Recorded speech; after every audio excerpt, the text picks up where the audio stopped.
Ang kwento na inyong maririnig ay batay sa totoong karanasan. Ngunit ang mga pangalan, lugar at pangyayari ay sadyang binago o pinaikli upang mapanatili ang privacy at kaligtasan ng mga tauhang sangkot. Layunin ng pagbabago na magdulot ng aliw at aral sa aming mga tagapakinig. Wala po kaming hangaring magkaroon ng pagkakatulad sa totoong buhay, ang mga pangalan, lugar at pangyayari. At ang anumang pagkakatulad ay hindi sinasadya.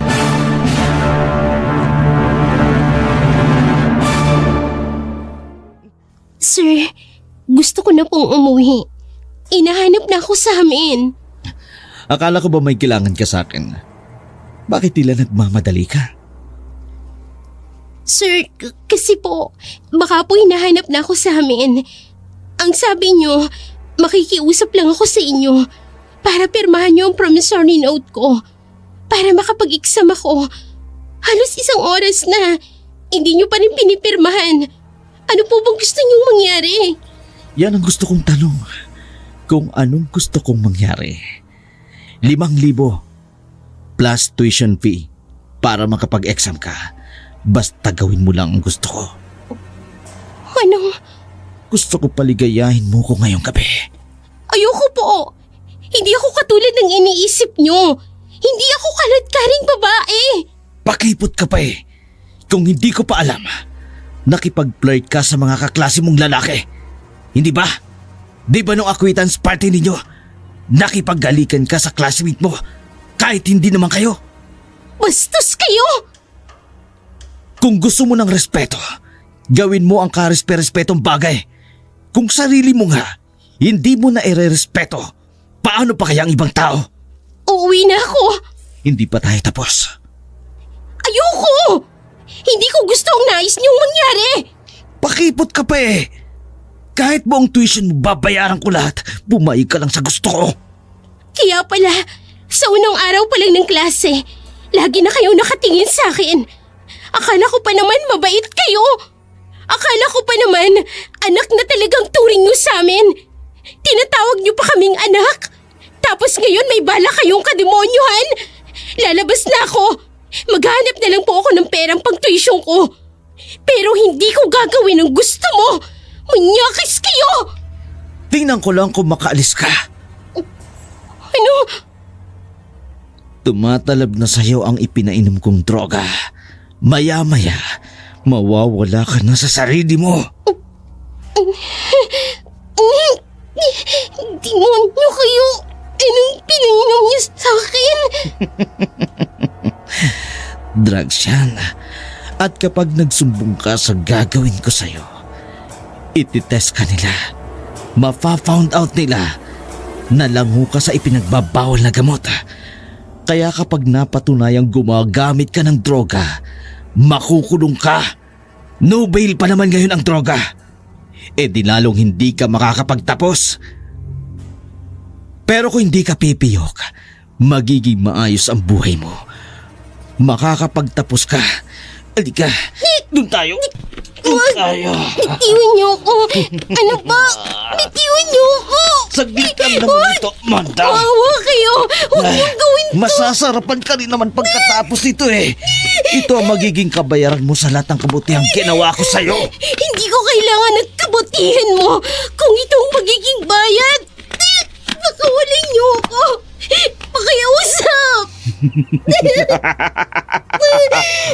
Akin ka na! Akin ka na!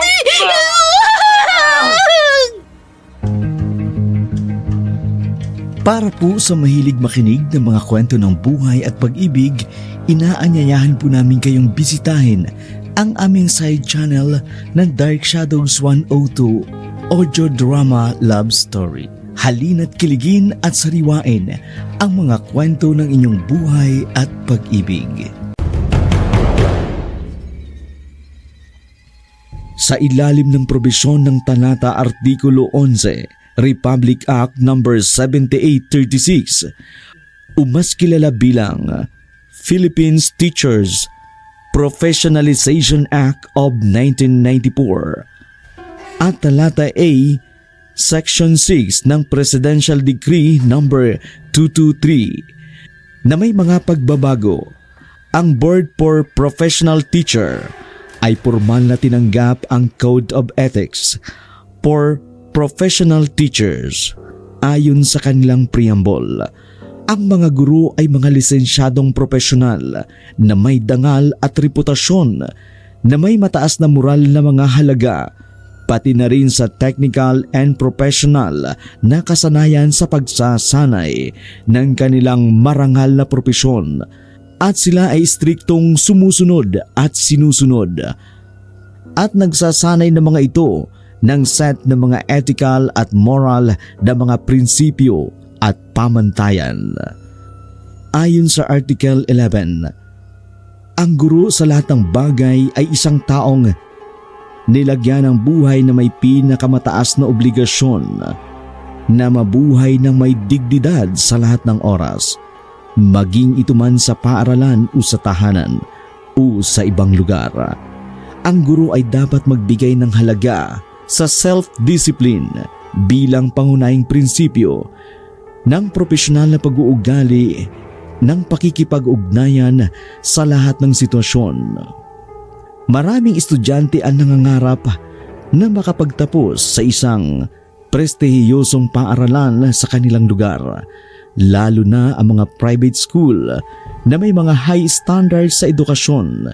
Isa na si Amanda, ang mapalad na nakapasok na may 50% discount scholarship sa isang private school sa kanilang lugar na tinaguriang one of the best school in Asia. Kaya naman, mataas ang tuition fee kahit pa 50% ang scholar nito, pero mataas pa rin ang kanyang binabayaran. Isa siya sa mga libu-libong estudyanteng nakaranas ng pang-aabuso mula sa mga taong inaasahan niyang poprotekta sa kanila. Pakinggan natin ang kwento ni Amanda.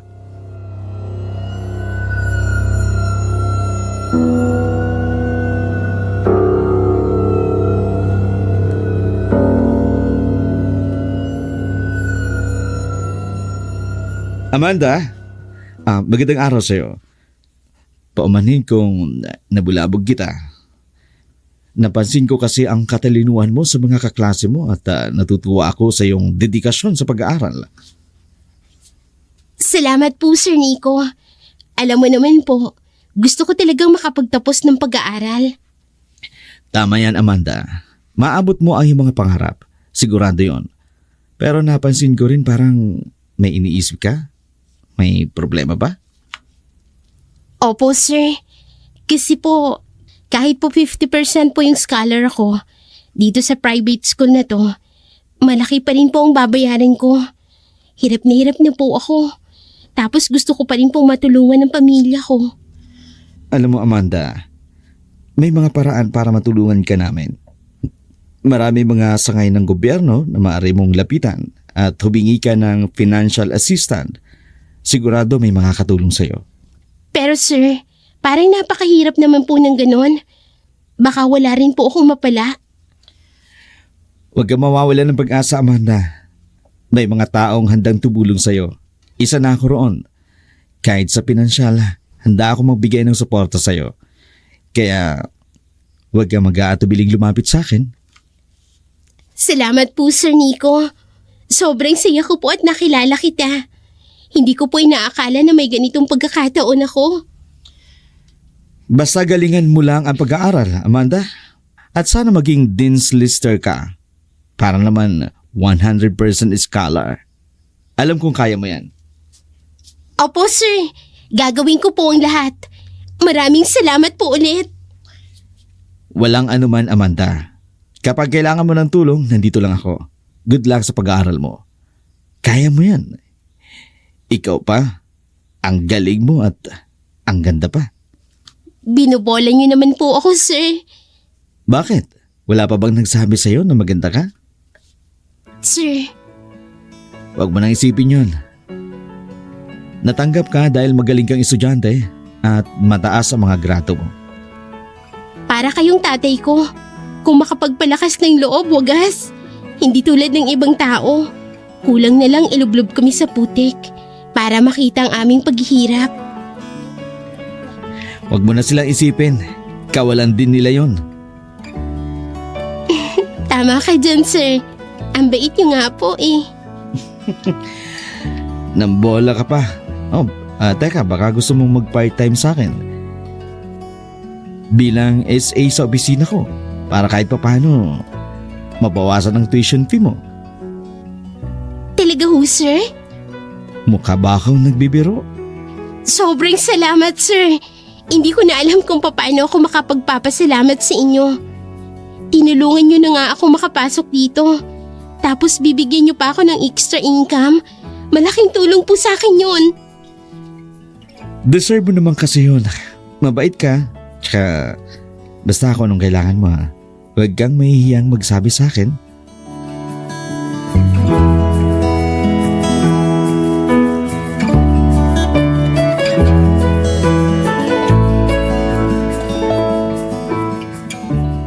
Ang swerte naman ng araw na ito. Naging secretary pa ako ng isang poging assistant din. Sa dami ng babae rito. Bakit kaya sa isang baguhan pa ang kinuha ni sir para maging sekretary niya? Pero okay lang. Paniguradong dagdag sweldo ito. Amanda, narito ka lang pala. Kanina pa kita hinahanap. Aya, nariyan ka pala. Pasok ka. Wow! Ang lakas mo sa kanya. Oo, Aya. Alam mo ba, ako na magiging secretary ni Sir Nico. Ang swerte ko! Habang nag-aaral, sekretarya niya rin ako. Papasok lang ako sa bakante kong oras. Alam ko, usap-usapan yan kanina dito sa opisina ng mga students assistant. Ang swerte mo nga talaga, no? Kasi sa dami ng estudyante nag-a-apply para sa SA, para kahit papaano may extra income, ikaw lang ang napusuan ni sir. Nakakapagtaka nga eh. Pero masaya ako kasi oportunidad na rin ito para sa akin. Basta mag-iingat ka lang palagi, Amanda. May chismis pa naman na nangahalay daw si sir ng babae. Chismis na naman. Huwag kang maniwala sa mga ganyan, Aya. Chismis lang yan. Sa bait nun ni sir, malayong gawin niya ako ng masama. Halos anak na nga ang turing niya sa akin. Ang tanong, bakit? Bakit ano? Bakit anak ang turing niya sa'yo? Sa amin estudyante. Anong meron? Ewan, mabait lang talaga sa akin yung tao. Kasi alam mo na, sa public school, mataas ang grades. Siguro kaya ganun. Basta magdoble ingat ka pa rin, no? Lalo na kasama mo si sir sa isang opisina. Huwag ka basta-basta magtitiwala. Alam ko na yan. Tigilan mo ako, Amanda, ha? Nagpapaalala lang ako. Ayoko lang naman na may mangyari sa'yo. Oo na po. Aya, walang mangyayari sa akin.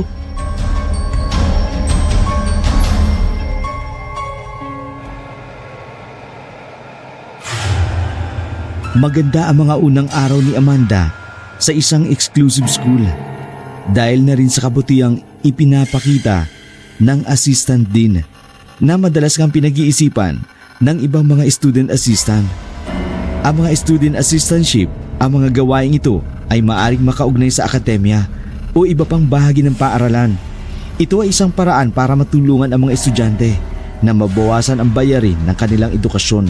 Sa ilalim ng scholarship o student assistantship, maaaring humingi sa estudyante na magtulong-tulong sa ilalim ng superbisyon ng mga guro o ng iba pang school staff. Bilang kapalit, maaari silang makatanggap ng premyo o benepisyo na libreng tuition fee o kaya naman discount sa tuition fee. Sa kabila noon, naruroon din ang pagbanta sa kanyang buhay ng mga nababalitang di maganda sa assistant din na kumuha sa kanya.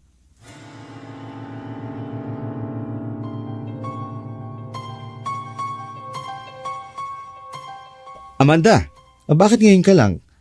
Kanina pa kita hinihintay dito. Pasensya na sir. Inasikaso ko kasi yung ibang assignments ko. Magandang umaga, Sir Nico. Oh, kasama mo pala si Aya. Magkakilala kayo? Nako sir, yes po. Ako nga ang nag-alok sa kanya na mag-apply bilang a student assistant. Oh, kaya pala pareho kayo maganda eh. Si Sir, nambola na naman. Amanda, pati ang pangalan napakaganda. Naku Sir, nahihiya na po ako sa papuri ninyo sa akin. Totoo namang napakaganda mo eh. Kayong dalawa ni Aya. Ay naku sir, alam na namin yan. Oo nga pala sir, hilahin ko muna tong kaibigan ko para maayos na namin yung pinapaayos ng Dean. Sige. Amanda, see you. See you rin po, Sir. Amanda, mukhang type ka ni Sir Nico Ha? Paano mo naman nasabi? Ay naku Amanda, mag-ingat ka. Ang lagkit ng tingin niya sa'yo. Guni-guni mo lang yan, Aya. Mag-iingat ka na lang palagi. Mahirap na. Lagi naman. Huwag kang mag-alala.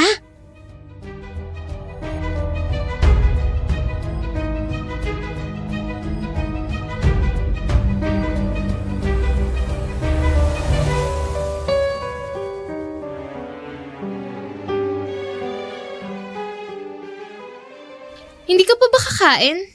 Aantingin ko lang si Sir Nico. Kailangan niya raw kasi ito eh. Ipapasa niya pa ito mamaya para sa presentation. Anong oras na Saglit nilang ito. Oh, si Sir Nico. Ano raw sabi? Pinapapunta ako sa Baker's Plaza. Dalhin ko raw itong report na pinapagawa niyo sa akin. Wala ka bang pasok mamayang alauna? Wala naman. Alas 5 hanggang alas 7:30 pa ang pasok ko. Nakakaintriga naman yan. Bakit kailangan dalhin mo pa yan dun? Mamaya kung ano yan. Anong gagawin ko? Mabuti pa samahan na lang kita. Wala na yan sa job description mo bilang SA. Dapat dito lang sa campus ang trabaho. Hindi na pwedeng lumabas. At kapag may nangyaring hindi maganda sa'yo, siya ang mananagot doon. Puntahan ko na lang para matapos na to. Magre-review din ako. Mamaya kasi may exam kami sa subject ko ngayong alas 5. O siya, sige. Sasamahan na lang kita. Huwag na, ako na lang. Saglit lang naman ito. Sigurado ka? Oo. Basta balik ka kaagad. Sige.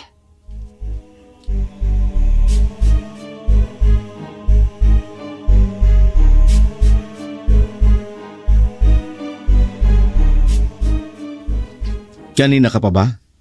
Kadarating lang, sir. Akala ko nga nandito na kayo eh. Eto na po pala yung pinapatapos mong report. Mamaya na yan. Sir, Umorder na ako ng lunch natin. Huwag ka na mahihiya. huwag na po. Nakakahiya naman. Uuwi na lang po ako. Hintayin mo na. Darating na yun. Dito na ako maupo sa tabi mo, ha? Para kang natataranta. Po, pasensya na po. Nahihiya lang po ako. Para ka namang ibang tao. Huwag ka na mahiya. Nasa labas naman tayo ng campus. Wala namang faculty ng school ang nagagawi rito. Kaya tayo lang ang makakaalam na kumain tayo ritong dalawa. Liban na lang kung ikukwento mo sa iba. Siya nga pala. Malapit ang exam mo. May pambahid ka na ba? Kulang pa nga, sir. Sabi ko naman sa'yo, sa Sabado pumunta ka sa bahay. Dalhin mo lang ang promissory note mo. Ako nang bahala doon. Para makapag-exam ka sa Monday. Hindi ba pwedeng sa school, Sir Nico? Pinag-iisipan ako ng hindi maganda ng ilang members ng faculty. Kaya kailangan nating mag-ingat. Di ba mas delikado kung sa bahay mo ako pupunta? Kaya nga sa gabi ka pupunta eh. Mga alas 6. Wala namang nagagawi sa bahay ko. Sir, Gusto mo bang makapag-exam? gusto po. Pwes, pumunta ka sa bahay, hihintayin kita.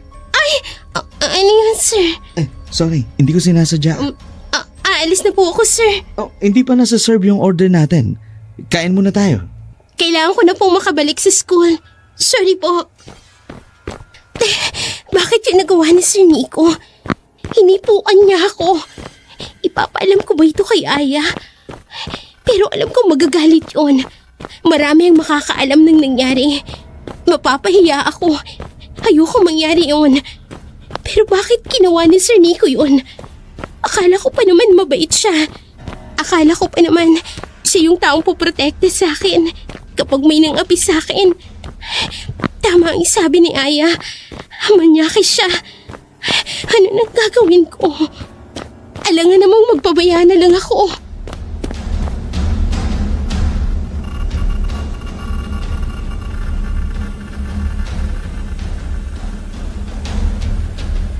Amanda, napapansin ko yata ang pagbabago sa kilos mo.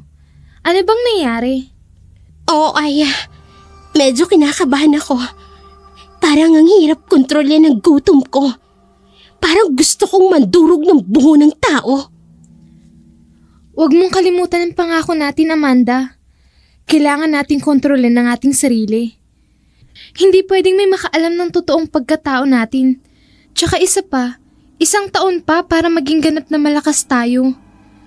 Sa ngayon, para tayong normal na tao. Hindi pa natin kayang manlaban kung sakasakali.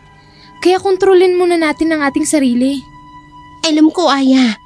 Pero minsan talaga, parang ang hirap iwasan yung cravings. Kung paghahariin ng galit ang puso natin, mawawala sa balanse ang buhay natin. Makukontrol tayo ng galit na yun. At kapag nilamon tayo ng galit, ilalabas nito ang tunay nating pagkatao. Kapag nagkataon, mawawala ng saysay ang mga pangarap natin na mamuhay bilang isang normal na tao. Oo nga, Aya. Nakakatakot lang minsan. Si Sir Nico? Bakit? Anong ginawa niya sa'yo? Aya, May ginawa ba siya sa'yo, Amanda? ikaw na rin ang may sabi. Kailangang maging normal ang kilos natin. Anong ginawa niya sa'yo, Amanda? May pagkamanyaki siya. Kaya kailangan kong iwasan. May ginawa siya sa'yo? Hinipuan niya ako. Sinasabi ko na nga ba? Baka mauna ka pang hindi maging normal sa akin. Kailangan kontrolin, di ba? Mabuti naman at sinabi mo. Dapat tahimik lang tayo kahit anong mangyari. Kapag nabalitaan kung sino tayo, hindi na tayo makakapagtapos ng pag-aaral. Kaya kailangan, pigilan natin ang ating sarili. Oo, Aya. Pasensya na kung parang nahihirapan ako. Pero maraming salamat sa pag-intindi.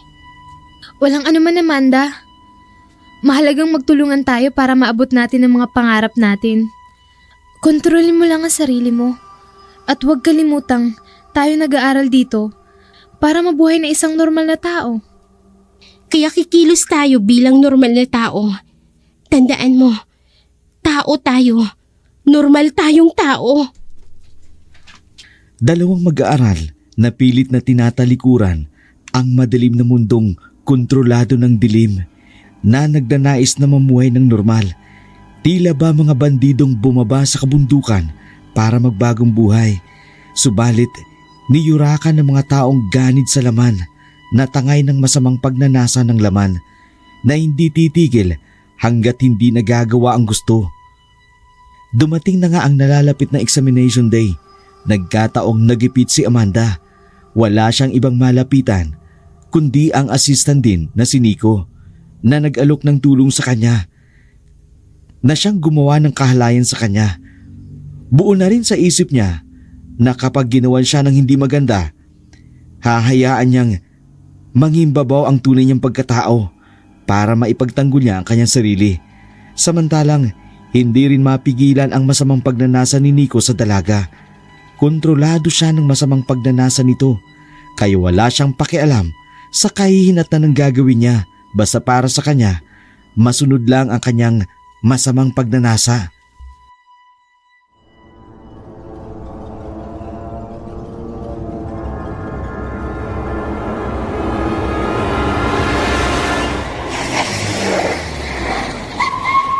Tara na, ihatid na kita sa bahay niyo. Sir, nakakahiya. Alik ka na. Alam ko naman kailangan mo ng pera. Hindi nagpapa-exam sa school kung wala kang pang tuition. Bilisan mo na. Bibigyan kita ng pera. Dito ka sa tabi ko. Sige. Bahala na. Gusto ko rin talagang makapag-exam. Mag-iingat na lang ako. Ilang linggo ka rin nawala. Iniiwasan mo ko. Ang sakit kaya nun. Sir, Ano bang nagawa kong kasalanan sa'yo? Bigla mo kong iniiwasan. Iniisip tuloy ng faculty na may hindi magandang nangyari. hindi niya alam ang ginawa niya. Bakit hindi ka nagsasalita? May problema ba? Mali po kasi ata, sir, ang dinadaanan natin. Hindi, tama ito. I know the shortcut. Sir, mali ho talaga. Sir, ibaba niyo na lang po ako. Hindi po rito ang daan pabalik sa bahay ko, sir. Sa bahay tayo. Kukuha lang ko ng pera para sa tuition mo. Relax ka lang. Dati-rati naman ang lambing mo sa akin. Bakit ngayon tila nagbago ang pakikitungo mo sa akin? Ano bang nangyari? Oh, kape ka muna. Special yan. Hindi ho ako nagkakape. Inumin mo na. Bibigyan kita ng pera. Libre na yon, walang bayad. Huwag mo lang akong pandidirihan. Para bang ang dumi-dumi ko? Lasing kayo, sir. Inumin mo na kasi. Sige po. Ayan. Ayoko lang naman yung tipong pinandidirihan ako eh. 30 minutes lang tayo sa bahay. Kakain lang tapos ihatid na kita sa inyo. Huwag ka mag-alala. Kahit lahat ng tuition fee mo babayaran ko.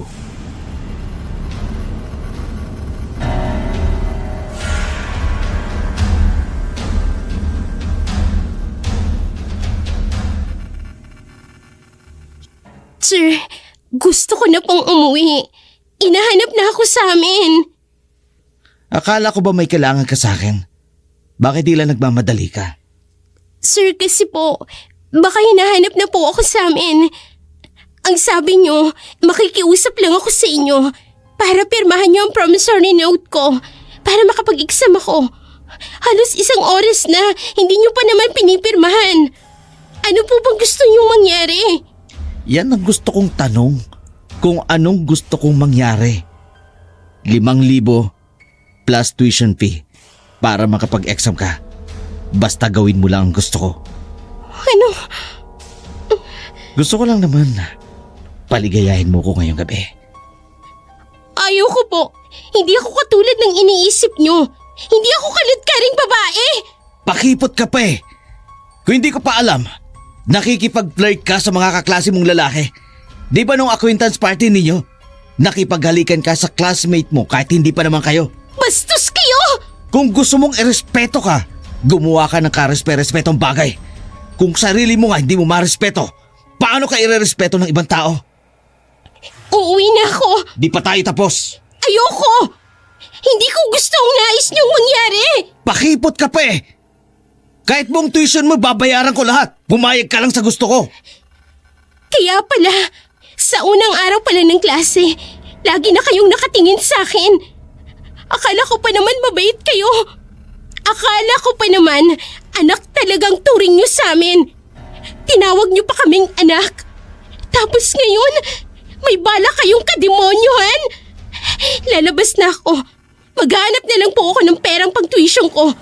Pero hindi ko gagawin ang gusto mo. Manyakis ka! Tingnan natin kung makaalis ka.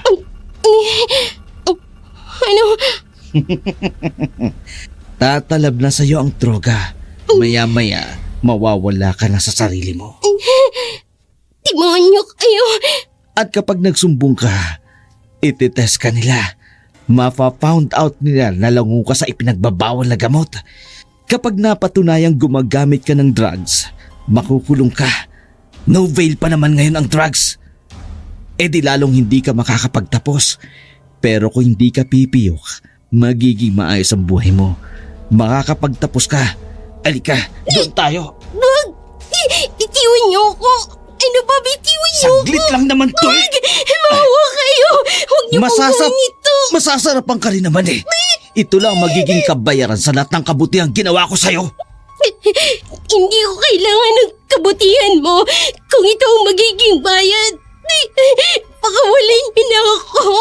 Pakiusap. Akin ka, Amanda. Hindi na kita pakakawalan pa. Unang araw pa lang kitang nakita. Nagtiis na ako, Amanda. Kaya ngayon, ito na ang pagkakataon ko. Sir, iuwi niyo na lang po ako. Hindi mo rito ang bahay ko. Walang uuwi hanggat hindi kita natitikman, Amanda! Sir, please, nakikiusap ako. Iuwi niyo na ako. Manahimik ka! I-enjoy mo na lang kasi ang gagawin ko sa'yo. Sir, Manahimik ka na nga lang, di ba? Ayan, tuloy nakatanggap ka pa ng sampal. I-enjoy mo lang ito. Pagkatapos ito, iuuwi rin kita sa inyo. Pagbigyan mo na ako ngayon.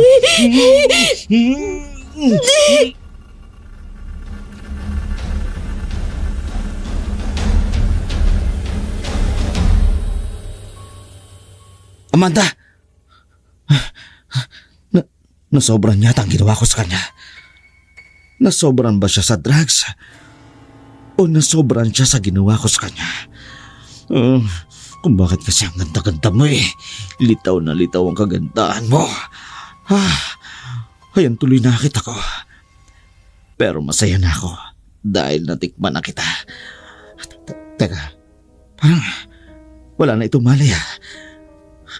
O dahil nagawa ko ng gusto ko sa'yo, hindi ko papayagang magkaroon ng lamat ang pangalan ko sa campus. Kaya hindi ko papayagang makabalik ka pa ng campus.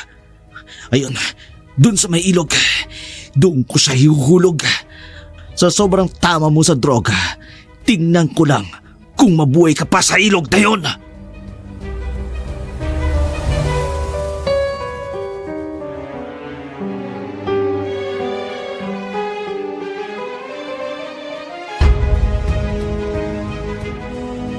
Nangyari nga ang karumaldumal na kahalayan kay Amanda. Hindi pa nakontento, inihulog ito sa isang malalim na ilog na siguradong hindi ito mabubuhay. Hinintay ni Nico na may lumabas na balita tungkol kay Amanda, pero lumipas ang ilang buwan. Walang natagpo ang balita tungkol sa isang babaeng nahulog sa ilog. Buong akala niya, nalusutan niya na ang kasalanang ginawa niya. Subalit, isang malagim na bangungot ang kanyang kasasapitan dahil sa ganti ng ginahasang aswang.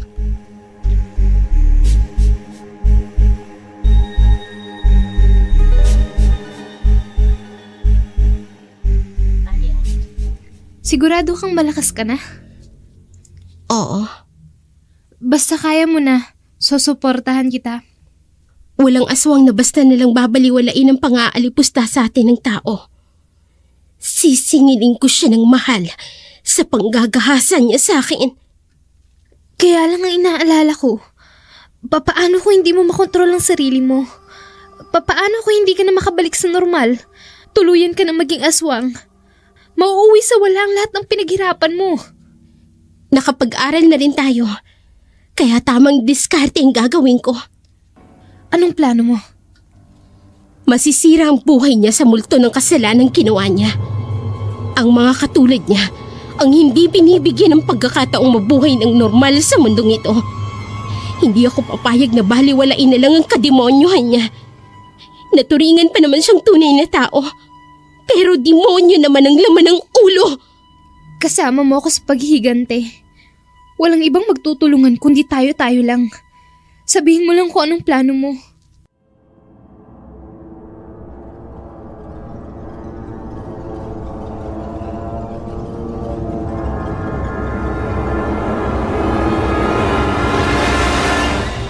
Ilang buwan na ang nakalipas, pero wala pa rin balita.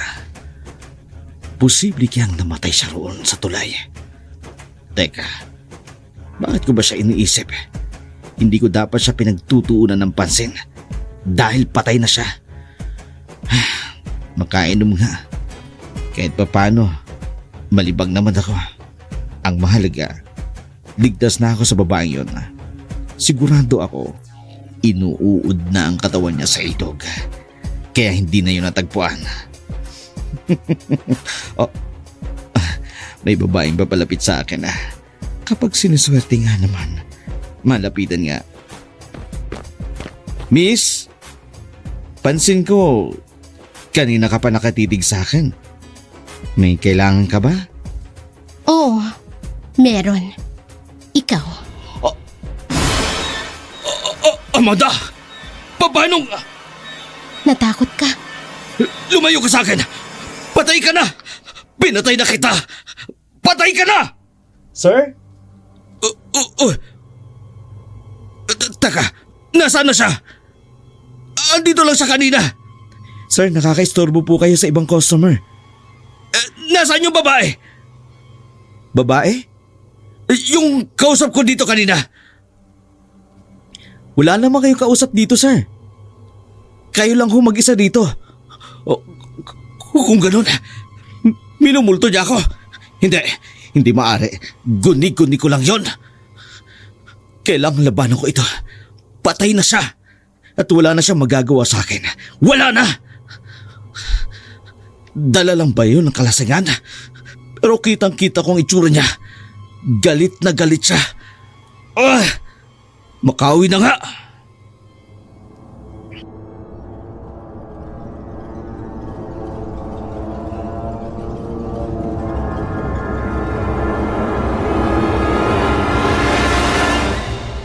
Nandito na ako sa bahay. Nabisit lang ako sa bar na yun.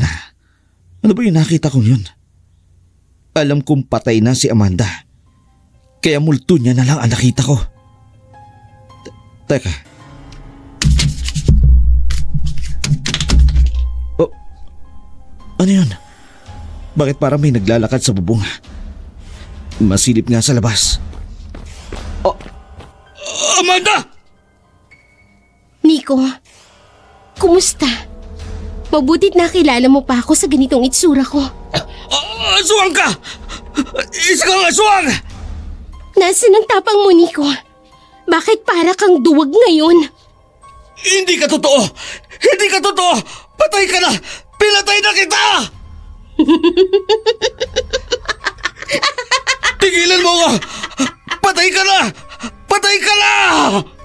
Hindi ako mananahimik hanggat hindi kita napapatay, Nico. Nais ko lang naman ay normal na buhay. Ngunit sinira mo. Ngayon, makakamtan mo ang higanti ng aswang na ginahasa mo! Bitiwan mo ako! Amanda! Pakawalan mo ako! Pakiusap! Kay sarap pakinggan na ikaw naman ngayon ang nagmamakaawa, Nico. Aswang! Tulong! Tulong! Tulong!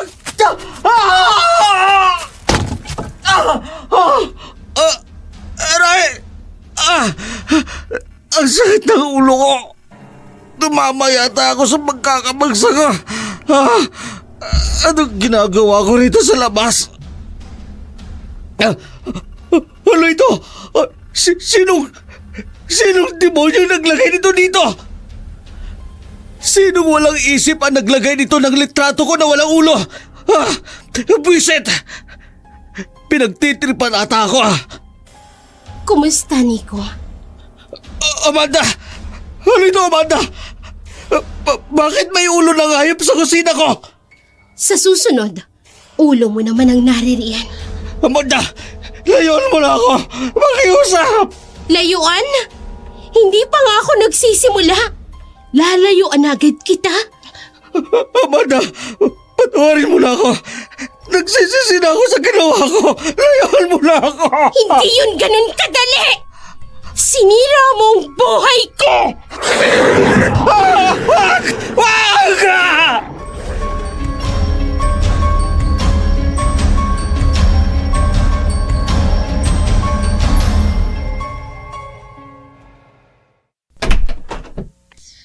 Sir, mabutit pumasok ka na. Ang dami niyong pipirmahan. Alto! Lumayo ka sa akin! Patay ka na! Pinatay na kita! Anong sinabi niyo? Aya! Napaparaning na kayo. Walang duda. Ikaw nga ang pumatay kay Amanda. Pinatay mo ang kaibigan ko! Ano bang pinagsasabi mo? Hindi na kayo makakapagkaila. Na-record ko na ang lahat ng sinabi nyo.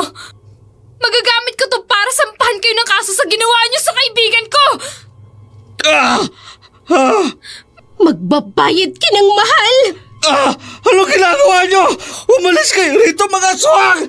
Mga aswang!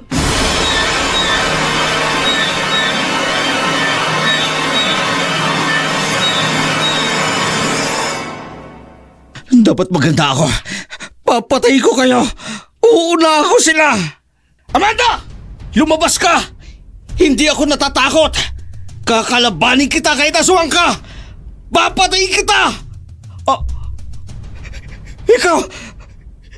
Ikaw si Amanda! Aswang ka! Papatayin kita! Lumabas ka! Amanda!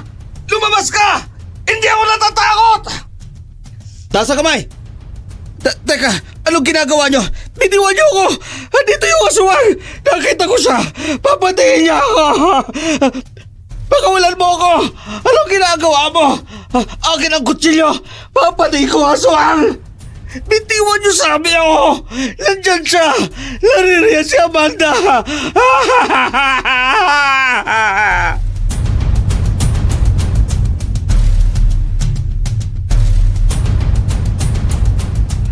Nakaganti na si Amanda sa gumahasa sa kanya.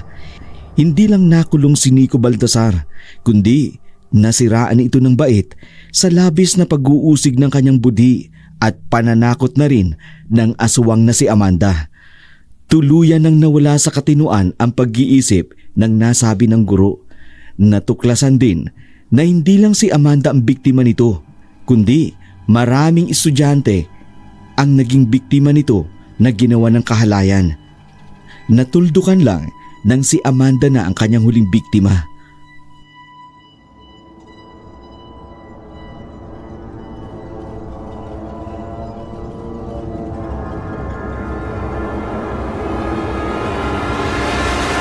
Mag-iingat kayo! Hindi nasusukat ang tao sa ganda nitong anyo. Kung sino pa yung maganda, siya pa yung may tinatago! Magtago kayo! Magtago kayo! Magtago kayo! Naririyan siya! Naririyan siya! Magtago tayo! Naririto ang aswang! Tago! Tago! Tago tayo! Tago! Hoy! Ikaw! Kayong dalawa! Tago! Nakaganti ka na, Amanda. Nakaganti akong hindi bumabalik sa pagiging aswang. Walang dumanak na dugo. Walang nadami na ibang tao. Nakita mo ba yun? Nababaliw na siya, Amanda. Manahimik kayo. Tama lang yung kabayaran sa mga biniktima niya. Kung tutuusin, kulang pa nga yun sa ginawa niya. Ay, labas niyo ako rito! Ayoko ka na rito!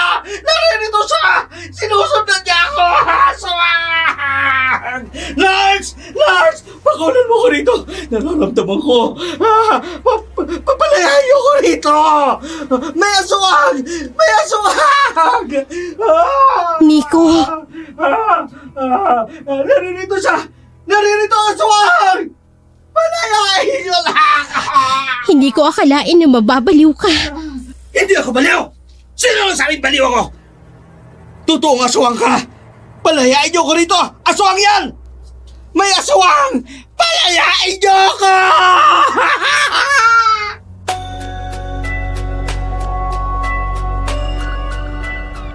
Ang gurong inaasahang pangalawang magulang na poprotekta sa mga mag-aaral ay siya pang nangyurak sa kanila. Mag-iingat tayo sa mga tao ngayon. Marami ang taong hindi mapagkakatiwalaan. Yung inaakala mong animoy tupa ay asong gubat pala na basta nalang sasakmal sa iyo. Tandaan, ang anumang sama na inihesik sa mundo ay ipagdurusa rin ng may gawang tao. Naway nagbigay aral po sa inyo ang aming kwentong itinanghal sa araw na ito. Mga kaibigan, narito na po ang aming bloopers. Gawin mong karespe-respetong bagay ang sarili mo. Gawin gawin mo ang karespe-respetong bagay. Ititest ka nila. Mapapound out nila na lamu ka sa druga. Druga. Madalas pinag-iisipan ng iba. Na madalas ngang pinag-iisipan ng ibang student assistantship. Makukulong ka. No veil pa laman ngayon ang drugs. Drugs? Droga, si drugs kasi. No bail pa naman ngayon ang droga. Para makapag-exam ka sa Lonis. Sige po, sir. Pupunta po ako. Sa Lonis. Exam na po ako sa Lonis. Sa Lonis. si Drog. Si Droga kaya sa kasi drugs sa pag-halo. Hindi naman Lonis. Sige. Para makapag-exam ka na. Inali si Lonis. Sige. Harayo na. Saka nagsabi. Dali malang doon. Ha, inalagod ito. Kaya kailangan nating mag-ingat doon sa faculty. Sa faculty. Marami na rin ng Ano sa faculty? Sabi ko, gusto mo bang makapag-exam? Gusto mo bang makapag-test? Blood test na to, sir. Sige. Napasin ko yata ang pagbaba. Bakit galit ka? Hindi ko na nangyari. Ito, naglalakaw ka baga. Dahil na music na baga. Malusot ka ba? Music na, nakabo. Nag-music na. Shout out time. Shout out po kay Rialyn Guntan, Tess Atienza, Rosana Marilles, Chichi Gentiles, Rose Taktakon, Yolanda Pabregas, Mary Ann Ramos, Laika Lee, Lina Lynn Banicio, Tita Serrano, Giselle Wagenblag, Maria Belen Malbas, Aida Odebellas, Elma Mijo, Malayang Amihan, Christina Bage, Ang Pahina, Anika Vlogs, Risa Idoria, Teresa Aliminos, Charlene Gumansing, Venice Vicente, Riyama Shunage, Denya Ismael, Shin Akiro, Janice Tabladillo, Albert Kayap, Shiani Bual, Tamol Tamsupobia, Charlene Gumansing, Iji Sacro, Christina Bage, Icon Vlogs, Ayuri V, Teresa Aliminos, Imelda Pascua, Vilma Fernandez, Baby Sheep, Cherry Di Guzman, Kagura Natsumi, Gina Aguinaldo, Chin Chin, Liana Pungyan, Erna Larbesa, Ate Jonna Vlogs, Ja Barakel, Monster ng Buhay, Maripi Raimundo, Bing Vlogs, Esmeralda, Araceli Lorna Liban, Rina Soriano, Rodessa Bajo, Mary Ann Ramos, Chona Sultis, RG Domingo, Dina Macarandan, Merlin Ustan, Chin Esteba, Melissa Alucia, Aurora Benavista, Christy Chona Caragay, Jean Mercado, Marbella Sapalon, Glenda Garcia, Roxe Herbacio, Jory Borromeo, Beljani Biasong, John Kevin Soriano. Binabati din po namin ang mga mananahi dyan sa Salpakan na nakikinig ng aming mga video kay Rita, James, Mark, Connie, Joanna, Alaysa, Ate Karen, Tatay Ernie, Tenten at Ate Banji. Ganon din po sina Ambit at Lynn. Gayon din po kay Salvi Marco. Nais din po naming pasalamatan ang aming mga channel members na sina Almira Aloto, Balayang Amihan, Edong Bulalo, Tony Boy, Laika Lee, Ate Jonna Vlog, Jenny Villanueva, and of course kay Ma'am Baikong Tausi. Hanggang sa muli po, sa mga hindi po inabot ng aming shoutout, abangan niyo po ang susunod naming shoutout.